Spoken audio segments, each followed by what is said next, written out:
Madison. Dylan. You just had a musical. Me and some people from the office came to see you perform in Anastasia. Yes. And it just finished its run. It did. And how do you feel?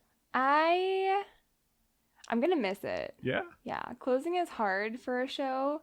But this one is especially hard just because everyone was so lovely. Yeah, it was amazing. And when everyone went up on stage to give the final bow, there were many people who were sobbing. Including me. I was a mess. You were the understudy for Anastasia? I was. I got to go on the 23rd. It was the best day of my life. It was like just an incredible, amazing experience. How was it? What was it like? A whirlwind. A fucking whirlwind. I got the call at like 8:30 in the morning, I think, that I was going on. And then I got in early so that I could practice all the quick changes and try on the costumes and like run scenes because I had never rehearsed anything before. I had only done it myself and then like watching the lead do it. Mm-hmm. So like I had never done any of the dances before. I had never done anything. So like it was just it was intense. Yeah. And it was so fucking hot. It was so hot. Yeah, it was pretty warm in the theater. Yeah. You also played Dunya. Dunya Taxes, right? Yeah. Dunya. Hardly even know ya. Oh, that's good. Yeah. And what did you do to prepare for the role of Anastasia? You were her understudy, so what does that involve exactly? So I was at every single rehearsal that Carly was at. That's who was Anastasia. Carly. She's lovely. They said Harley. Harley, no. Like a Davidson. No. I only need one Davidson in my life. And it's fine. So yeah, I went to every rehearsal. I would like always watch her behind the wings to make sure I was tracking everything right. She gave me like because like it's not just on stage stuff that you have to remember, it's the off stage stuff too. Mm-hmm. And that was the hardest part for me, like quick changes and like where to go, and it was a lot. Yeah. But yeah. Well, it was very nice. I enjoyed it a lot. Thank you. Me too. Me too, Dylan. I'm so glad you enjoyed it. Yeah, even though they removed the tiny little bat. I know. Although I can't really see how somebody would go about playing a tiny little bat. You can't? Well, maybe... You gotta get more creative. I have no imagination, as you know. Yeah. Maybe if they had like some kind of... they could dress up a rat or something. What is it with you and rats? What do you mean, what's up with me and rats? What is it with you and rats? I have nothing about rats. The Rat Man. Oh, well, that's true. I do like the Rat Man. I know. This is known, yeah. Yes. But yeah, it was very wonderful. Thank you. Was it the first musical you've ever seen? No, I've also seen Les Mis at the Paper Mill Playhouse, and I also saw Phantom of the Opera on Broadway. Did you? As well as Elf, the musical on Broadway. Okay. With John Goodman as Santa Claus. Okay. That's kind of sick, actually. Did you get to meet John Goodman? I ran up the stage, but I was tackled briefly, and I was taken out. They did a recreation of Elf, the movie. Yes, exactly right. During the musical. I see. And we apologize for the hiatus as well. Madison was arrested for stealing an ATM. Yeah. You want to talk about that? No, it's actually really traumatic. Thanks for bringing it up. I really appreciate it. You're out on bail, right? Yeah. Again, it's like one of those things where like, I promise I'll come back. I didn't actually have to pay anything. And she's like, you promise you'll come back? And I said, yeah, I know what this shtick is. I do true crime. Yeah, now it's a week past the time you were meant to come back. Yeah, and they don't care. No, I think they've forgotten. They did, and they're like, it's fine. She won't reoffend, right? Honestly, there are so many ATMs that it's probably not a big deal. Right, and there's another one right down the street. Oh, are you making plans? No. No. Oh, man. So, welcome to My Existential Crisis. The podcast where we talk about all the things that make us question our entire sense of self. My name is Dylan Berger. And my name is Madison Epley. Welcome to the show. Today we are going to be doing BS or No S. know. It's been a hot minute because the last one that we did also got deleted because of more technical difficulties. Remember that? No, you don't, because you didn't get to hear it. It was completely scrubbed. Yeah. And you know what the real tragedy is? What? I got 4 out of 5 of them right. You did. I was so fucking proud of myself. Yeah, well, the world will never know. Except for when this episode is released, in which case... True. That's true. Our listener will know. Our listener. Yes. Singular. Shout out to the fan. Mm-hmm. All right.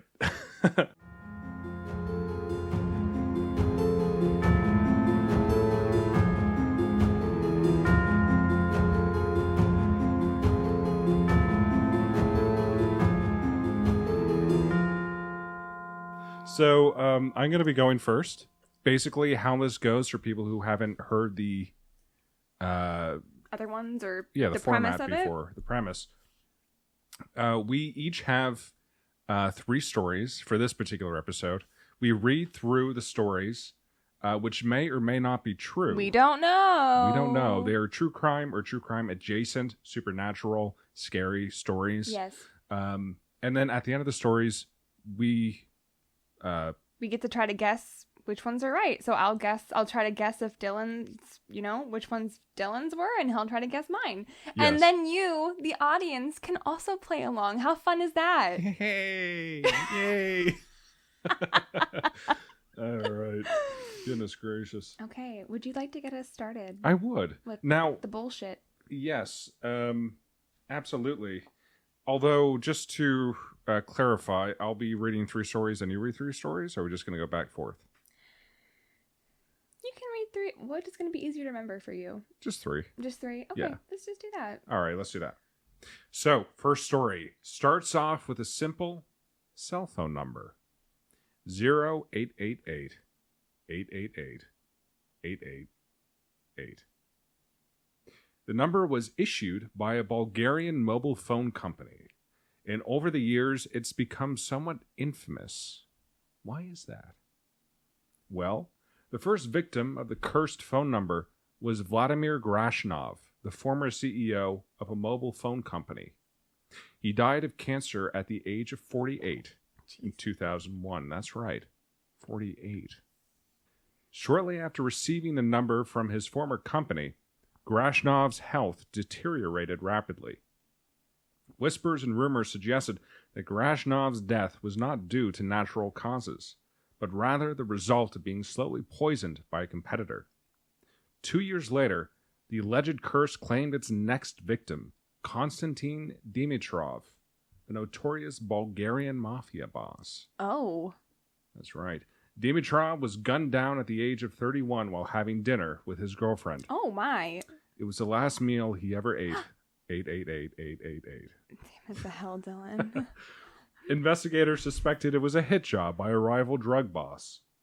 The pattern continued in 2005 with the death of another Konstantin Dishliev, who was shot to death while sitting in an Indian restaurant. What is happening? Let me say, there have been many times I thought I was going to die in an Indian restaurant. Dishliev, like the previous owner of the cursed number, was deeply involved in the criminal underworld, known as a crooked businessman involved in drug trafficking. The eerie connection between the number and these high-profile deaths led many to believe in its deadly curse. Observers might note that these individuals, due to their dangerous lifestyles, could have met their ends regardless of the number. However, the fact that all 3 men died within the 5-year period under such violent and suspicious circumstances raised eyebrows. The reputation of 0888-888-888 was enough for the mobile phone company to take drastic measures. Oh, jeez. In an unprecedented move, the company decided to pull the number out of circulation entirely, hoping to end the deadly curse. Yet, the stories surrounding the number continued to haunt the public imagination, fueling rumors of dark magic.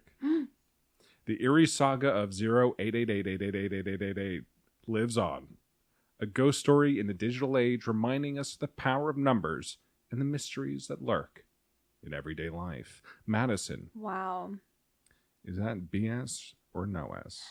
Okay. do I get to hear them all and then guess, or do I have to guess one after the other? Let's guess right after the story, Okay. and then at the end I'll reveal. Okay. I'm saying that's true. Mm-hmm. It's true. Interesting. Okay. Right? Tell me I'm right.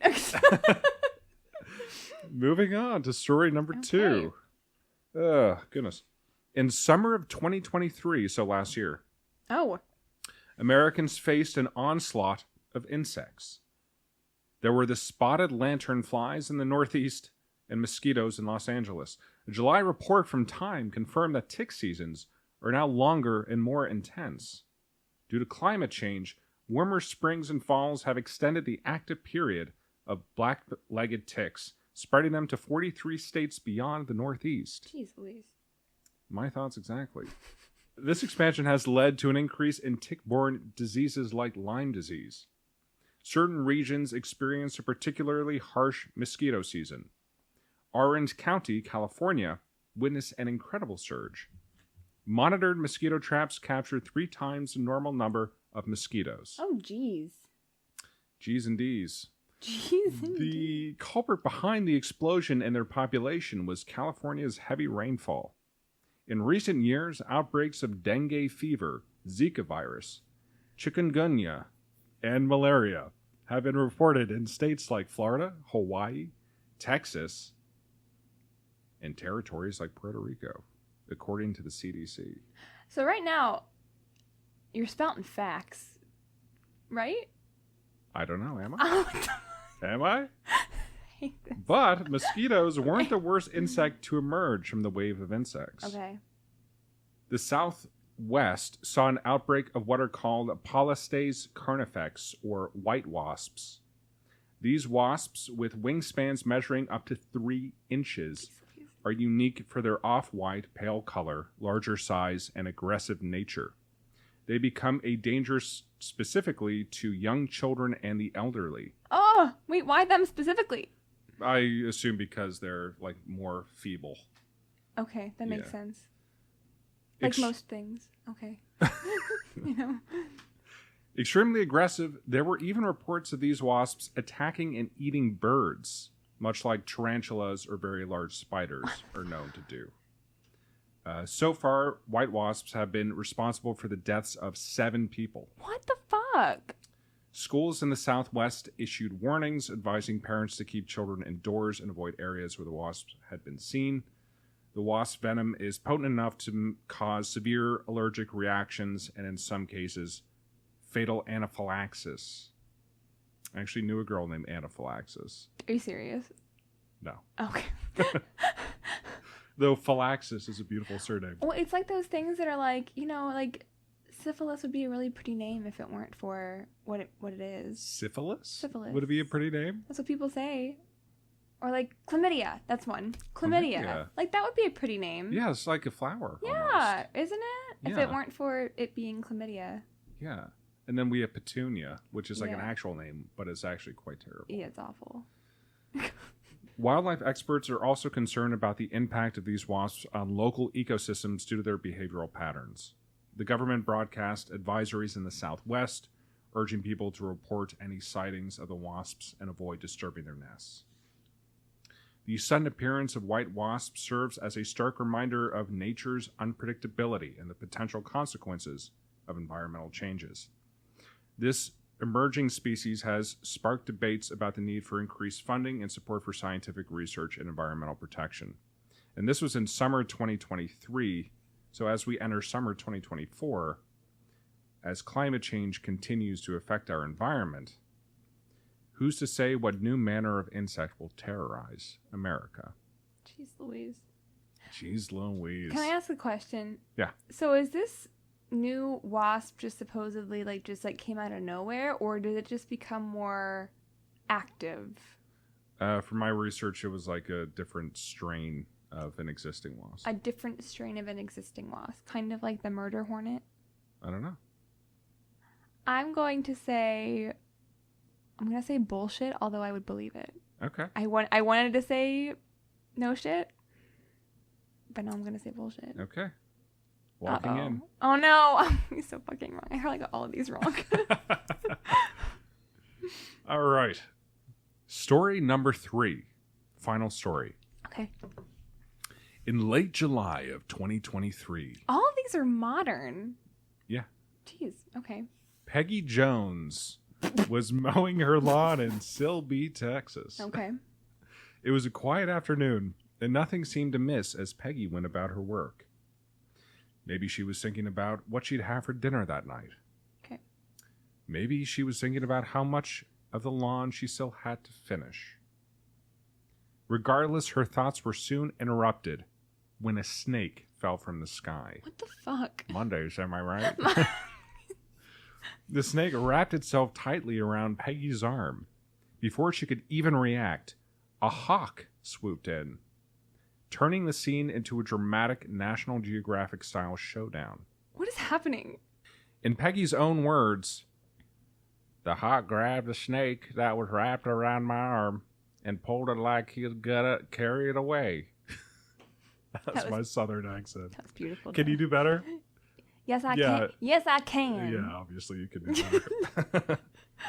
In its attempt to retrieve the snake, the hawk flung Peggy's arm up, gripping both her and the snake in a tug of war with the creature. For several agonizing minutes, Peggy found herself in the middle of a fierce battle between the hawk and the snake, her arm caught in the struggle.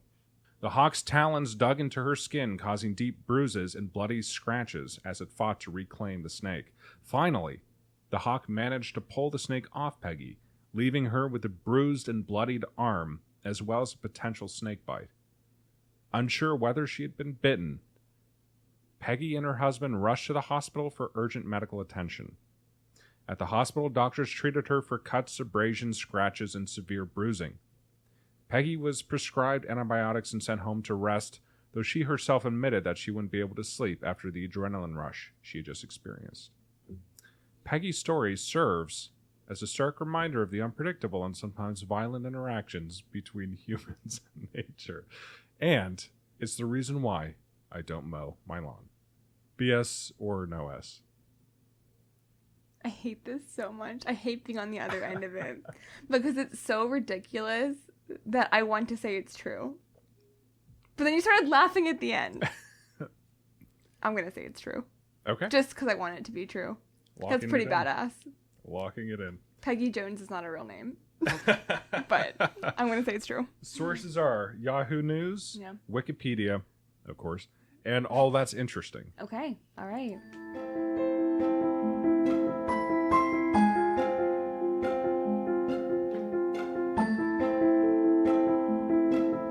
Are you ready for my story? I am so ready. Okay, the first one is called All I Want for Christmas.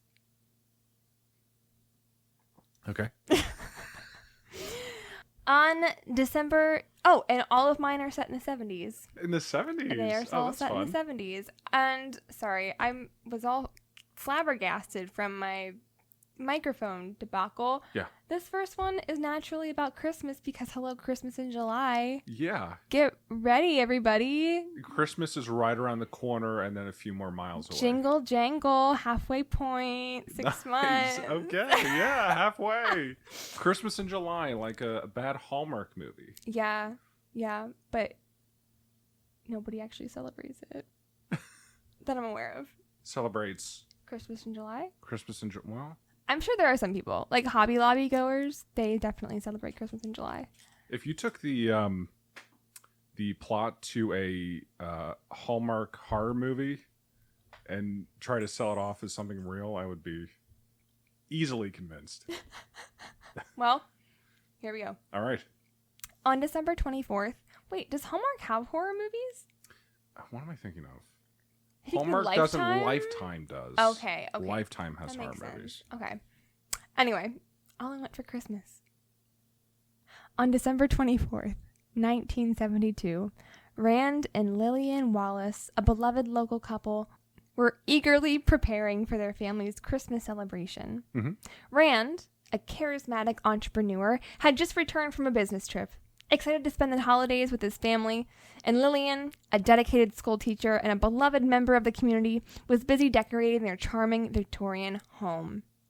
Their daughter, Kate, then just 9 years old, remembered the day with harrowing clarity. Quote, "I remember it was snowing heavily. Dad brought home a new gadget. Mom was in the kitchen baking her famous gingerbread cookies." As night fell, the Wallaces gathered around the fireplace, the scent of pine cones and cinnamon filling the air. Kate's younger brother, Tommy, had been eagerly anticipating Santa's visit, leaving out milk and cookies by the tree. And the family was just like this picture of holiday bliss, but this tranquility was about to be shattered.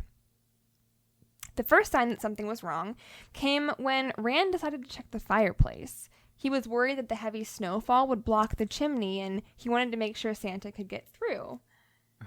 The father. Yes. Naturally. For the kids. Okay, gotcha. You're so cynical. Oh my gosh.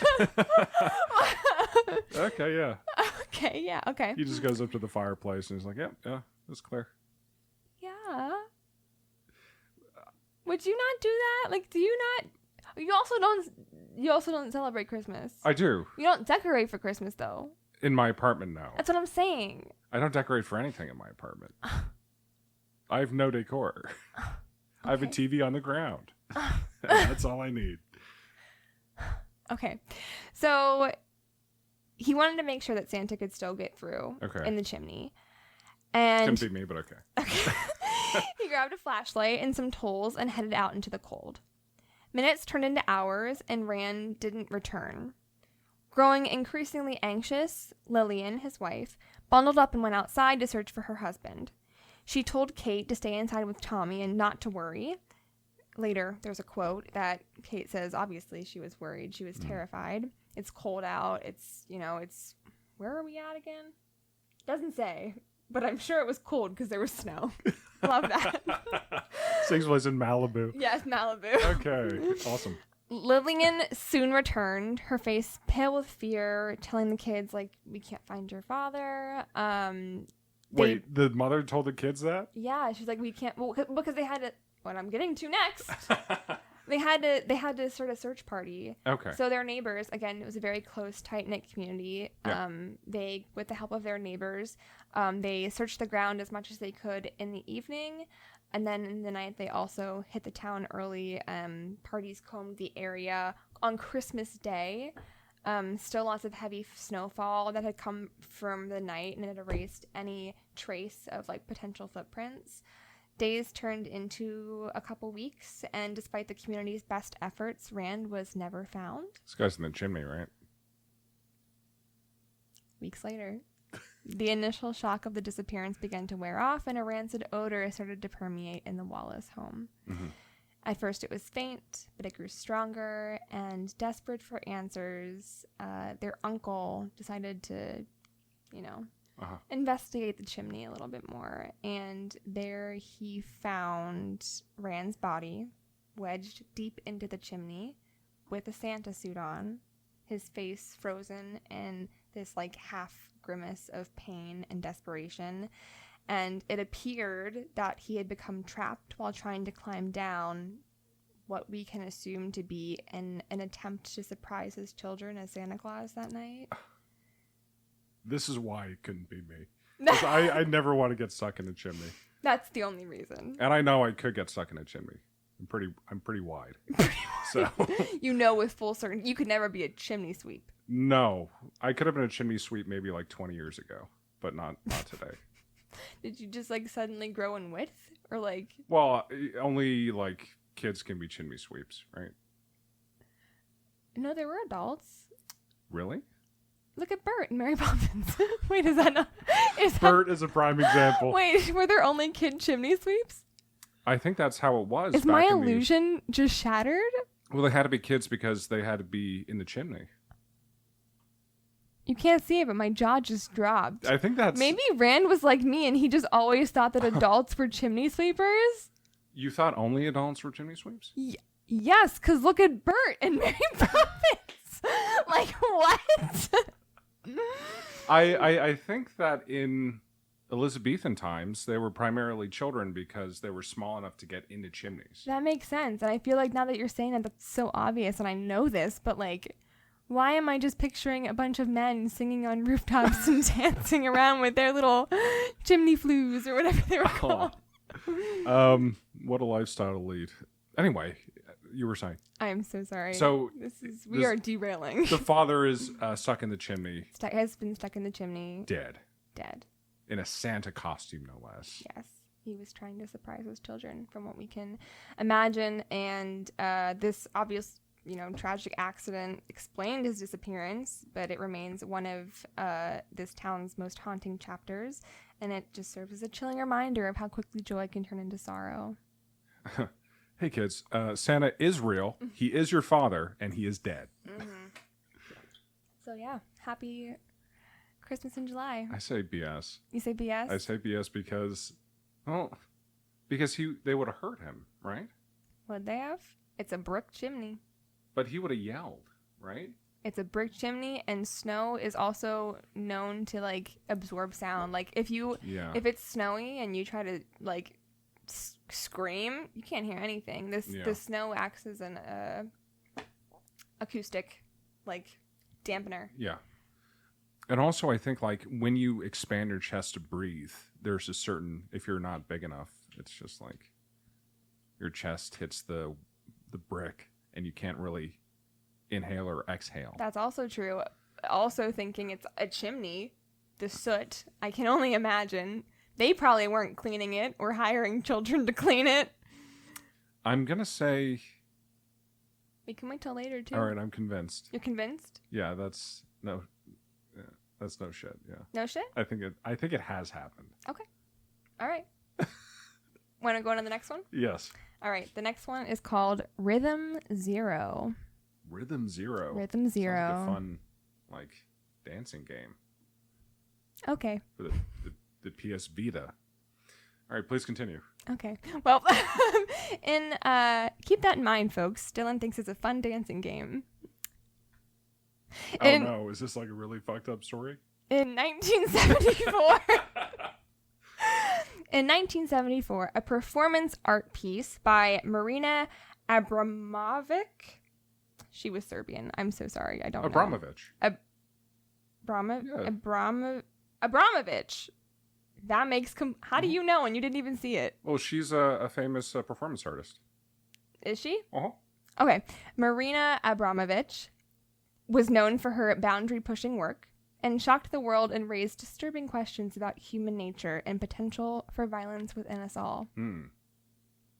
Do you know this one? I do. Fuck me! Is this the one where she lets anyone do anything to her? Yes, of course it is! Yeah. And then some guy has a gun and almost shoots her, and then they take the gun away. Yeah. But if you want to continue the story...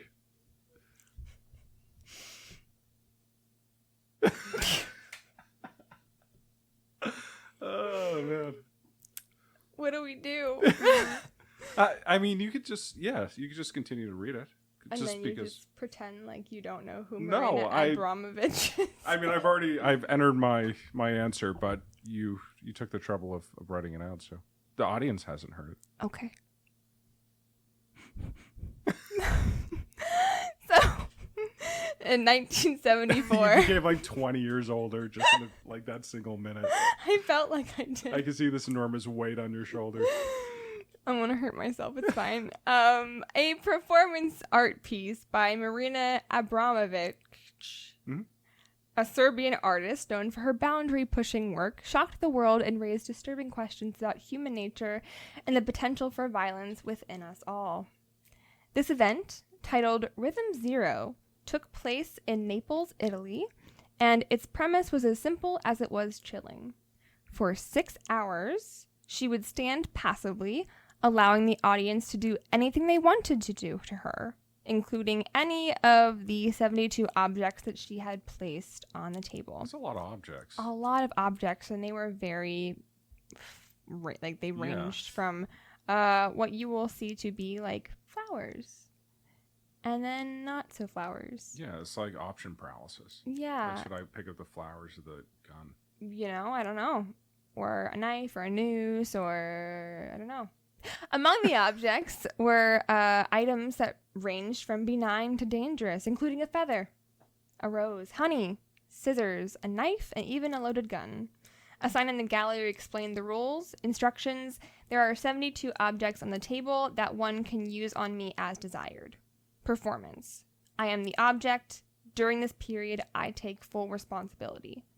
And initially, the audience was hesitant, and people approached her cautiously, unsure how to engage with the performance. Some just gently touched her, moved her arms, raised them above her head, handed her a rose, just tickled her with a feather. And the atmosphere was very curious but respectful at first. However, as the hours passed, the behavior of the audience began to shift dramatically. It started very slowly, she later recounted. Someone turned me around, someone thrust my arms in the air, someone touched my body. But as time went on, the actions of the audience grew increasingly aggressive and violent. One person cut her clothes off with the scissors. Another wrote words on her skin with a marker, and some even inflicted physical harm.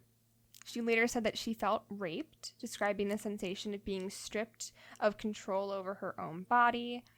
She mentioned at one point that her neck was cut so that somebody could drink her blood. I didn't know that. She was sexually assaulted in many different ways. And the most harrowing moment came when a man picked up the loaded gun and put it in her hand and then pointed it at her neck. And he used her finger to press the trigger, but another audience member quickly intervened and stopped him, and this was a loaded gun. This act brought the audience to a stark realization of the potential consequences of their actions, and by the end of this performance, her body was covered in cuts and bruises. Her clothes were, again, torn off. She was visibly shaken. A lot of the pictures that you might see, if it's not true. When the gallery announced that the performance was over, she began to walk towards the audience, and in a sudden reversal, the participants ran away from her, unable to face the consequences of their actions now that she was no longer a passive audience or a passive object, but now a person once again. One of the owners of a studio said it was terrifying to see what people are capable of when there are no repercussions. BS. Never happened. You think? No.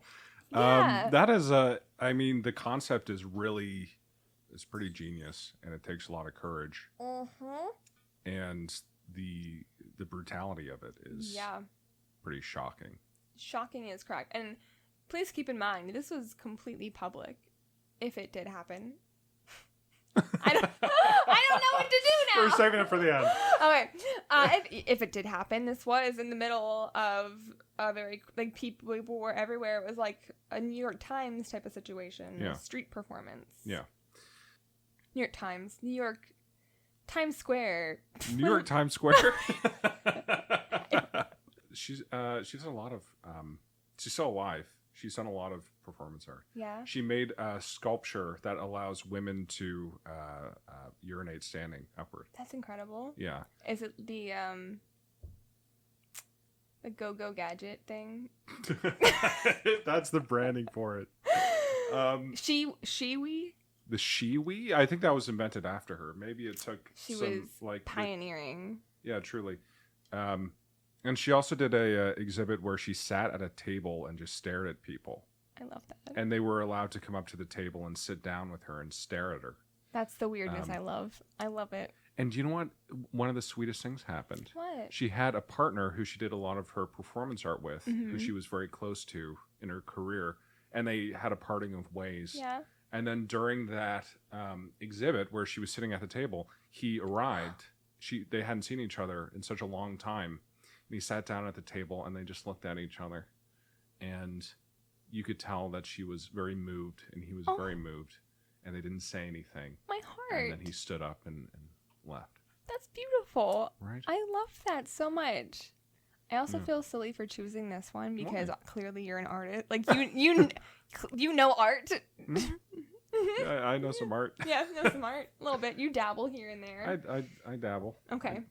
Well, I got one more for you. All right. So the first one was... I want to say... The first one is no shed. Second one is no shed. So what is... You think this one is going to be bullshit naturally? I get the feeling. Yeah. Well, just they could all be the same. My BS or no S. NS? BS or no? Yeah. BS or NS strat. My strategy here is flawless. So let's see. Okay. Let's see. All right. In the small town of Shelburne, nestled... Fake. Shelburne? Shelburne. No. No. I can't suspend my disbelief. Shelburne. Shelburne. Okay. Nestled deep in the heart of Vermont. The murder of Emily Sanders in 1974 shocked the community. Emily, a beloved teacher known for her gentle nature and passion for gardening, was found lifeless in her backyard. This case baffled local authorities who had no leads and no witnesses. That is until an unconventional idea emerged from the realm of plant biology. What's her name? Emily Shelburne? No, her name is Emily Sanders. Emily Sanders. Fake name. Fake name. Can't be a real name. At the time, Lincoln Taze, I want to say. It's T-A-I-Z. T-A-I-Z. Taze? That's how you would You're pronounce it. asking me how to spell the name that you made up? How to pronounce the name. Taze. Yeah. Taze. Okay. At the time, Lincoln Taze, a graduate student in plant biology, had been deeply influenced by the book The Secret Life of Plants, which came out in 1973. Mm-hmm. This book made bold claims about plants' abilities to make their own trace elements through fusion, recognize people, and even measure fear. It was a fascinating concept, Taze later recalled. The idea that plants could even respond to human actions and emotions was groundbreaking. A former CIA polygraph expert had conducted experiments suggesting that plants could react to harm and human emotions. And Taze later explained that Baxter's work with lie detector tests showed that plants registered a response to threats, and it made me wonder if we could use this knowledge to solve crimes. With this innovative idea in mind, Taze reached out to the Shelburne Police Department and offered to test the plants in her garden for any sign of distress that might coincide with the time of her murder. Skeptical but desperate, they agreed and let him conduct their experiments. They set up polygraph equipment, attached electrodes, measured different types of growth and energy activity within the plants, including a large oak tree that stood as the main kind of fixture in her garden. Mm-hmm. It was called later the witness tree because it was the primary focus of their investigation. We weren't sure what to expect, Taze later admitted, but when we reviewed the data, there was a noticeable spike in electrical activity around the time she was believed to have been killed. It was as if the plants had registered a moment of intense fear. The key breakthrough came whenever he then hypothesized that maybe they would react specifically to the presence of the murderer. So he conducted an experiment using the detective's method of polygraph testing to see if the plants could identify the presence of a person associated with a crime. So they're now using this to try to pinpoint a person and kind of nail them down because they have no leads. Okay. So they brought in several individuals who had been near the scene of the crime or thought to be around, potential suspects, including her estranged ex-husband, John Sanders.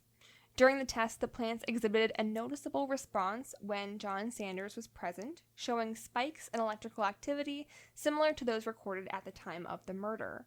And this reaction suggested that the plants had somehow remembered his presence and then associated it with this traumatic event that they had experienced.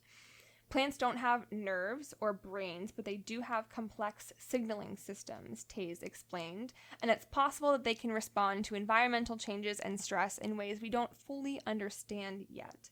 So now that they have this botanical evidence, they go over and try to confront her estranged ex-wife, and they were able to obtain a warrant, and he very quickly broke down and was he apologized. Yeah, okay. He apologized. And then obviously with the warrant, they found There was more evidence. Like then there was a neighbor who witnessed the event, and there was a blood-soaked rag, and the plants in his place were complicit, of course. Exactly. Yeah. Exactly. They also went to jail. Yeah. And then, the plants gave them the breakthrough they needed. The detective said in a press conference, and without their reaction, we might never have reconsidered him as a suspect or been able to nail him down definitively with the evidence that we were able to find. Okay, I'm going to change my answer. Okay. BS, NS, NS. BS to the Christmas one? Yeah. NS to this one and... The middle one. Are you sure about the middle one? Yes. Yeah. Okay. Sure. Yeah. All right. Is that your final results? Yes. Okay. It was so climactic. Like held eye contact for a second, and you were like, Okay. okay.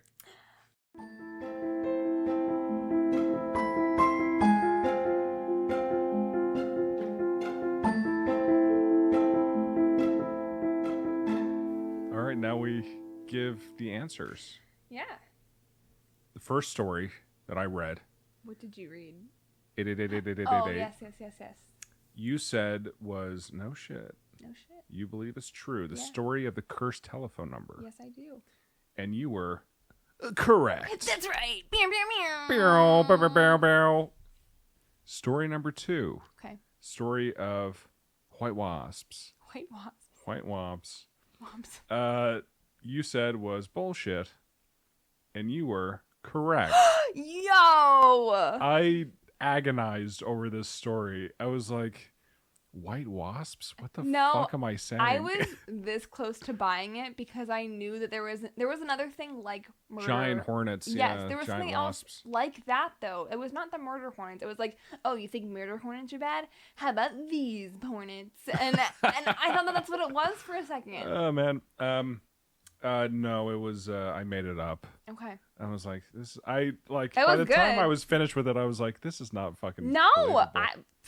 you're good. All the facts you got. You backed it Polistes up. carnifex. Yeah, I just pulled like the scientific name of paper wasps. All right, you were correct. Mm-hmm. And the last one, number 1, Peggy Jones is a real name, and you were also correct. You can't bullshit a bullshitter, Dylan. Yeah, apparently.